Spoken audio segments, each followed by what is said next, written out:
नमस्कार, आप देख रहे हैं महाराष्ट्र फाइल्स। आपके साथ मैं हूं परवीन शेख। बीएमसी मेयर और मुंबई को लेकर एकनाथ शिंदे का एक बड़ा बयान सामने आया है। देखिए क्या कह रहे हैं डिप्टी सीएम एकनाथ शिंदे। केंद्र में मोदी जी के नेतृत्व में एनडीए सरकार है। राज्य में देवेंद्र जी मुख्यमंत्री हैं, मैं उनकी सरकार मुख्यमंत्री हूँ और मुंबई में सत्ता है महायुति की। तो निश्चित रूप से इसका फायदा जो है, इसका फायदा मुंबई को जरूर होगा, क्योंकि मोदी जी जब जब मुंबई में आए तब तब मुंबई के विकास के बारे में उन्होंने कहा। मैंने पहले भी कहा कि मुंबई को फिनटेक कैपिटल बनाना है, मुंबई को ग्लोबल फाइनेंशियल हब बनाना है। ये मोदी जी ने स्वयं कहा है। नीति आयोग को भी हमारे पास भेजा था कि यहाँ पर वो पूरी मुंबई के कैसे हम मुंबई में इतना पोटेंशियल है। तो नीति आयोग ने कहा कि $1 ट्रिलियन मत सोचिए, मुंबई एमएमआर में $1.5 ट्रिलियन का पोटेंशियल है, तो आप उस पर काम कीजिए। तो उन्होंने कई सेक्टर दिए हुए हैं, तो उस पर हम काम कर रहे हैं। इसलिए केंद्र सरकार की मदद से, राज्य सरकार की मदद से मुंबई जैसा इंटरनेशनल शहर बनाना हमारा मकसद है। वैसे शिंदे ने अब तक अपने पत्ते नहीं खोले हैं, लेकिन सीएम फडणवीस की तरफ से उन्हें 24 घंटे का वक्त दिया गया है कि वो जल्द फैसला लें, क्योंकि बीएमसी में बीजेपी का मेयर बनना तो तय है। मुंबई में 11 फरवरी को बीएमसी में मेयर और डिप्टी मेयर पद का चुनाव होने वाला है। इसके साथ ही महायुति के पास पार्षदों का बहुमत है। ऐसे में महायुति का मेयर और डिप्टी मेयर आसानी से चुनकर आ सकता है। संख्या बल नहीं होने के बावजूद भी शिवसेना यूबीटी मेयर चुनाव में अपना उम्मीदवार उतारने की बात कर रही है, जिसका आखिरी फैसला लेने के लिए 5 फरवरी को मातोश्री में बैठक भी बुलाई गई। बैठक में उद्धव ठाकरे और शिवसेना यूबीटी के मुंबई के विधायक और कुछ पार्षद मौजूद रहे। 7 तारीख को बीएमसी के लिए नामांकन दाखिल करना है और 11 फरवरी को दोपहर 12 बजे मेयर पद का चुनाव होगा। अब एक नजर डालते हैं महाराष्ट्र की टॉप हेडलाइंस पर। सुनेत्रा पवार के घर पहुंचे शरद पवार, बेटे पार्थ और जय पवार के साथ की बैठक। बारामती से मुंबई तक सियासी हलचल तेज। चंद्रपुर कांग्रेस में बगावत, विजय वडेट्टीवार समर्थकों ने ठुकराया हाईकमान का फरमान। महाराष्ट्र में मचा सियासी बवाल। ठाणे से कल्याण तक 5 नगर निगमों में बनाए गए नए मेयर। मुंबई को अभी भी 11 फरवरी का है इंतजार। पुणे जिला परिषद चुनाव में थम गया चुनाव प्रचार का शोर। जिला परिषद चुनाव के लिए 7 फरवरी को डाले जाएंगे वोट। मदरसों की जांच पर कांग्रेस नेता हुसैन दलवाई का बड़ा बयान। बोले आरएसएस और बड़े मंदिरों के फंड की भी हो जांच। खबरों में सबसे पहले बात बारामती पहुंचे शरद पवार के। शरद पवार डिप्टी सीएम सुनेत्रा पवार के घर पहुंचे। इस दौरान उन्होंने अपने भतीजे अजीत पवार को श्रद्धांजलि अर्पित की। शरद पवार मंगलवार देर रात बारामती पहुंचे थे। उन्होंने शहर के सहयोग सोसाइटी का दौरा किया, जहां अजीत पवार के निधन पर शोक सभा बुलाई गई थी। शरद पवार की तरफ से अपने भतीजे को पुष्पांजलि अर्पित करने के दौरान पवार परिवार के कई और सदस्य भी मौजूद थे, जिनमें अजीत पवार के बेटे पार्थ और जय पवार के अलावा विधायक रोहित पवार भी शामिल थे। सुनेत्रा पवार के महाराष्ट्र के डिप्टी सीएम के रूप में शपथ लेने के बाद शरद पवार का भी बयान सामने आया था। उन्होंने इस पर खुशी जाहिर की थी, लेकिन यह भी कहा था कि बड़ी जल्दी फैसले लिए जा रहे हैं। इस बीच उन्होंने अजीत पवार के बेटों के साथ एक बैठक भी की थी। एनसीपी के दोनों गुटों के विलय और आगामी जिला परिषद चुनावों पर भी केंद्रित थी ये बैठक। डिप्टी सीएम अजीत पवार का 28 जनवरी को बारामती में विमान दुर्घटना में निधन हो गया था। 3 दिन के बाद ही 31 जनवरी को उनकी पत्नी सुनेत्रा पवार ने डिप्टी सीएम के रूप में शपथ ली।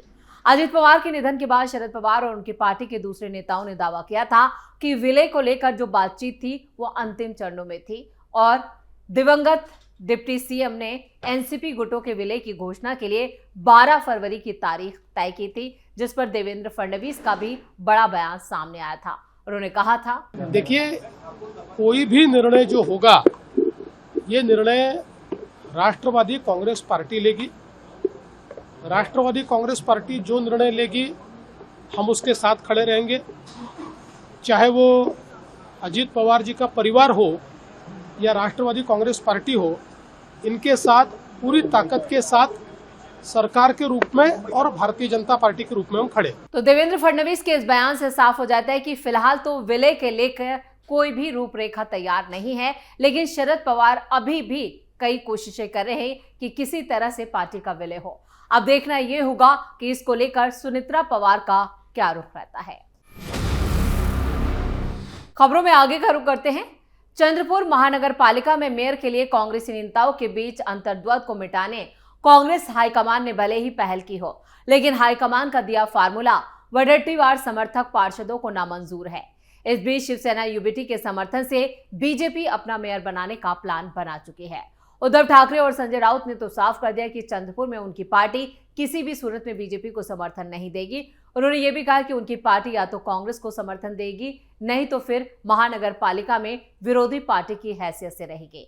महानगर पालिका में मेयर को लेकर कांग्रेस विधायक विजय वडेट्टीवार और सांसद प्रतिभा धनोरकर के बीच विवाद को सुलझाने के लिए मंगलवार देर रात दिल्ली में केसी वेणुगोपाल ने दोनों नेताओं के साथ एक बैठक की थी और दिल्ली में यह बैठक की गई थी, जिसमें फार्मूला तय किया गया कि प्रतिभा धनोरकर गुट का मेयर होगा और गठ नेता और डिप्टी मेयर वडेट्टीवार गुट से होगा।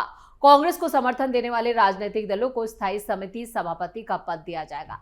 यह फार्मूला लेकर विजय वडेट्टीवार के समर्थक बुधवार सुबह दिल्ली से नागपुर पहुंचे और नागपुर से चंद्रपुर पहुंचे। यहां आते ही उन्होंने हाईकमान के फार्मूले पर नाराजगी जताते हुए इसे नामंजूर कर दिया। विजय वडेट्टीवार समर्थकों का कहना है, महानगर पालिका में कांग्रेस के कुल 27 में से 20 पार्षद उनके पक्ष में हैं। ऐसे में उन्हें यह मंजूर नहीं कि मेयर पद धनोरकर गुट के पास दिया जाए। उन्होंने हाईकमान से तय किए गए फार्मूले पर दोबारा विचार करने को कहा है। अब अपने गुट को मेयर पद दिलाने के लिए इतने दिनों तक जद्दोजहद में लगी कांग्रेसी सांसद मंगलवार को दिल्ली में हाईकमान के सामने हुई बैठक में विजय वडेट्टीवार पर हावी रहे। उन्होंने मेयर पद पर अपने पास खींच लाने में उन्हें कामयाबी मिली। उन्होंने कांग्रेस का कोई नेता एक दूसरे के निर्वाचन क्षेत्र में दखलंदाजी ना करे, यह हाईकमान से कहलवाने में भी सफलता हासिल की। कुल 66 सदस्य चंद्रपुर महानगर पालिका में बीजेपी और शिंदे पार्टी के कुल 24 पार्षद हैं। महानगर पालिका में सत्ता स्थापना के लिए बीजेपी की नजर शिवसेना यूबीटी के 8 पार्षदों पर है, जिनमें शिवसेना यूबीटी के 6 और 2 वंचित बहुजन आघाड़ी के पार्षद भी शामिल हैं। इसके बावजूद भी सत्ता के लिए 2 दूसरे पार्षदों की जरूरत है। इसके लिए बीजेपी कांग्रेस के 2 निर्दलियों पर नजर गड़ाए हुए है। बीजेपी ने शिवसेना यूबीटी को 2.5 साल के कार्यकाल में से 1.25 साल के लिए मेयर पद बहाल करने का भी प्रस्ताव दिया। इस बीच पहला मेयर किसका होगा, इस बात का बीजेपी की तरफ से मंथन चल ही रहा था कि शिवसेना यूबीटी के हाईकमान ने बीजेपी को मदद नहीं करने की अपनी भूमिका साफ कर दी, जिससे बीजेपी के सत्ता स्थापना यानी मेयर को लेकर मंसूबों पर पानी जरूर फिर गया। लेकिन चंद्रपुर महानगर पालिका में कांग्रेस के 27 और कांग्रेस समर्थित जन विकास सेना के 3, बीजेपी के 23 और शिवसेना यूबीटी के 6, वंचित बहुजन आघाड़ी के 2 और एआईएमआई और बीएसपी के 1-1 और 2 निर्दलीय पार्षद शामिल हैं। ऐसे में बीजेपी पूरी पुरजोर कोशिश कर रही है कि चंद्रपुर महानगर पालिका में जिस तरह से कांग्रेस में घमासान छिड़ा है, विधायक और सांसद आमने सामने हैं, ऐसे में बीजेपी बाजी मार ले। इसके लिए उद्धव ठाकरे गुट से भी संपर्क किया जा रहा है, उनके पार्षदों से बातचीत चल रही है और ये साफ है कि उद्धव ठाकरे के जो पार्षद हैं वो बीजेपी के साथ जा सकते हैं। वो अलग बात है कि उद्धव ठाकरे ने कांग्रेस को समर्थन देने का ऐलान किया है, लेकिन बीजेपी को समर्थन देने से इनकार कर दिया है। खबरों में आगे का रुख करते हैं। ठाणे, कल्याण, डोंबिवली, मीरा, भयंदर और उल्लासनगर में मेयर और डिप्टी मेयर के चुनाव संपन्न हो चुके हैं। इन चुनावों में ज्यादातर शिंदे गुट और बीजेपी यानी महायुति के मेयर बने हैं। हालांकि देश की सबसे अमीर महानगर पालिका बीएमसी में अभी भी सस्पेंस बना हुआ है। 11 फरवरी को नए मेयर के नाम पर मोहर लगने की उम्मीद है। इन चुनावों की सबसे खास बात यह रही कि कई प्रमुख शहरों में सालों से चल रहा प्रशासकीय यानी एडमिनिस्ट्रेशन शासन अब खत्म हो गया और सत्ता की चाबी फिर से नवनिर्वाचित जनप्रतिनिधियों के हाथों में आ चुकी है। ठाणे और कल्याण जैसे महत्वपूर्ण केंद्रों में महिलाओं को नेतृत्व का मौका देकर महायुति ने एक बड़ा राजनीतिक संदेश देने की कोशिश की है। एकनाथ शिंदे के गढ़ ठाणे में शर्मिला गायकवाड़ को निर्विरोध मेयर चुना गया, जबकि बीजेपी के कृष्णा पाटिल डिप्टी मेयर बने हैं। मीरा भयंदर में बीजेपी की डिंपल मेहता ने इतिहास रचा। वो इस महानगर पालिका की दूसरी बार मेयर बनने वाली पहली जनप्रतिनिधि बन गई हैं।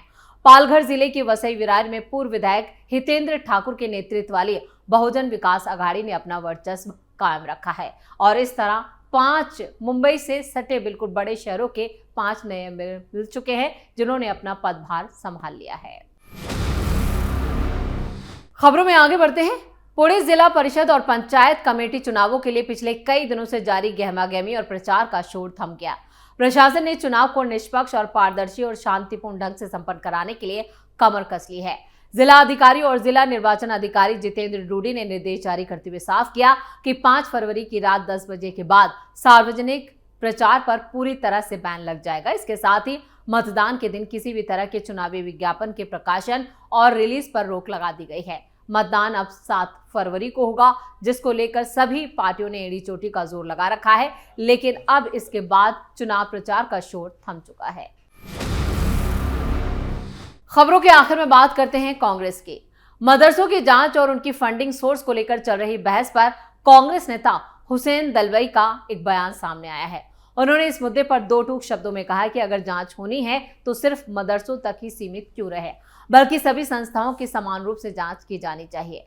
हुसैन दलवाई ने कहा, अगर आप मदरसों की जांच कर रहे हैं और ये पूछ रहे हैं कि फंड कहां से आता है, तो मैं पूछता हूं आरएसएस को फंड कहां से मिलता है, उसकी भी जांच कीजिए। बड़े मंदिरों को फंड कहां से मिलता है, उसकी भी जांच कीजिए। मुद्दा यह है कि सिर्फ मदरसों की ही बात क्यों, सबकी बात कीजिए।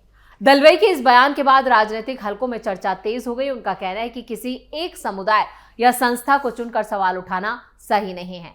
दलवाई ने अपने बयान में साफ तौर पर राष्ट्रीय स्वयंसेवक संघ और बड़े मंदिरों का नाम लेते हुए कहा है कि इन संस्थाओं को मिलने वाले फंड की भी उसी तरह से जांच होनी चाहिए जैसे मदरसों की जा रही है। उनका साफ कहना है कि इससे निष्पक्षता और भरोसा कायम रहेगा। और इस बयान के बाद राजनीतिक प्रतिक्रिया जो है वो लगातार सामने आ रही है। विपक्ष इसे मुद्दा बनाकर सरकार पर दबाव बनाने की कोशिश में जुटा है। फिलहाल मदरसों की जांच का मुद्दा एक बार फिर से सियासी बहस के केंद्र में आ चुका है।